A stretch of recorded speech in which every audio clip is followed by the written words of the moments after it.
One of the things that I like to do when programming Scratch is to link it to real life activities with things that I actually do with my kid. So for example, not too long ago, I went with my kid, teaching him how to swim, how to dive underwater, get comfortable under the water. And we decided to do something similar with Scratch. So we wanted to use a diver character, have the diver go underwater and then go up, and then emulate some of the things that we actually did in the pool. And the beautiful thing about it is that my kid wanted to actually experiment with this on his own, add a couple more characters and make it more realistic. So that opened up the opportunity for my kid to practice his creativity. I had something in my mind that I wanted to do with the characters, but then he started to introduce things on his own, which made it more interactive, and he started to enjoy this even more. So what I would like to show you in this video is how to introduce a couple characters and how you can customize these characters in such a way that they will become really good fun for the kids by adding their pictures, by adding their voices, and then we can re-emphasize or revisit some of the basic movements as well. Alright, so let's get started.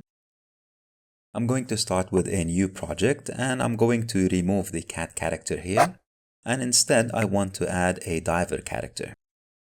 So here we go, I'll add the diver character here, and let me add another one as well. And by the way, that was my kid's idea. I just wanted to add one, but he actually wanted to add two. And he was like, "Dad, no, this is you and me, so we need another one." And then I'm going, of course, to add the background, which is going to be the underwater. Let me move these around a little bit.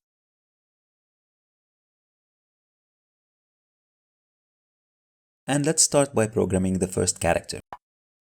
So on clicking the flag, what I want my character to do is emulate some of the activities that I did in the pool. And I want the character or the diver to go down a little bit and then go back up.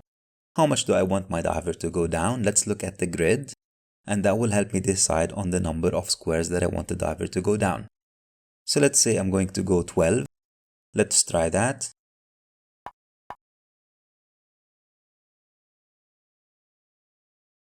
That looks like it's a little bit too much, so let me reset and I'm going to go to 10 instead.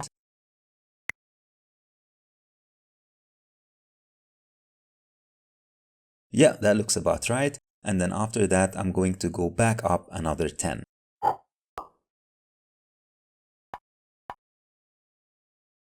So let me reset and try that, see how it looks like. Perfect. So my diver goes down 10 squares, goes back up 10 squares, and then I can close my program.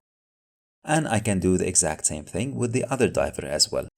So on the click of a flag, I'm going to go down 10 squares or 10 units. And then I'm going to go back up another 10 units. And then I'm going to close the program. So let's see how that looks like. Brilliant. So I have my two characters going down, going up simultaneously at the same time. So far, this is easy. So the adults that are following along will find this pretty straightforward because we've done something more complicated in the previous videos. But now comes the point where we'll make it really interesting and exciting for the kids. So we're going to go ahead and customize our characters, add the faces of our kids, add their voices, and make it really fun for them to play with Scratch. So to do this, let me go and edit the first character. We'll click on the paintbrush over here. And of course, there's a lot of things that we can do here. We can change the colors and so on. But the main thing that I want you to see is how you can take a picture and replace the face of your character. And to do that, you need two steps. The first step is I'm going to click on the icon of the camera, and then you have to click on the face of the picture. If you don't click on the face of the picture, nothing will happen, right? So after I click on the camera, I'll click on the face, and here we go.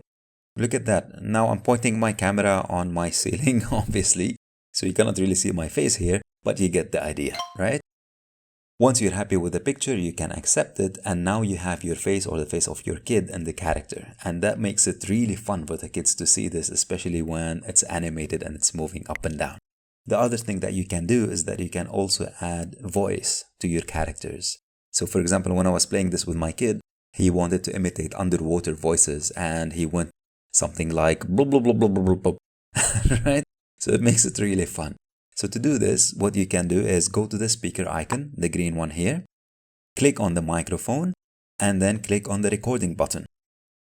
You record whatever message that you want or whatever voice that you want, and once you're happy with this, you click on the check mark, and then you can place it in your code. Now notice here that the sequence of the code has changed a little bit. So once we click on the flag, our character will go down 10 squares, it will do the voice, and then it will go back up. So the sequence of movement of both our characters is going to be slightly different now. Let's see how it actually looks like. Here we go. So both start the same, they go down, but then you'll notice that the character on the left-hand side is doing the voice thing, and this is why it hasn't moved up yet. So it's in the sequence of doing the voice, and then it moves back up. And with that, we come to the end of this video. The movements here were pretty basic compared to the previous videos that we've done. However, what I wanted you to get familiar with is how you can customize your character, how you can introduce a face or a voice or a voice note maybe, and make it really fun and relatable to your kids. I hope you enjoyed this video, and we'll see you soon in another video.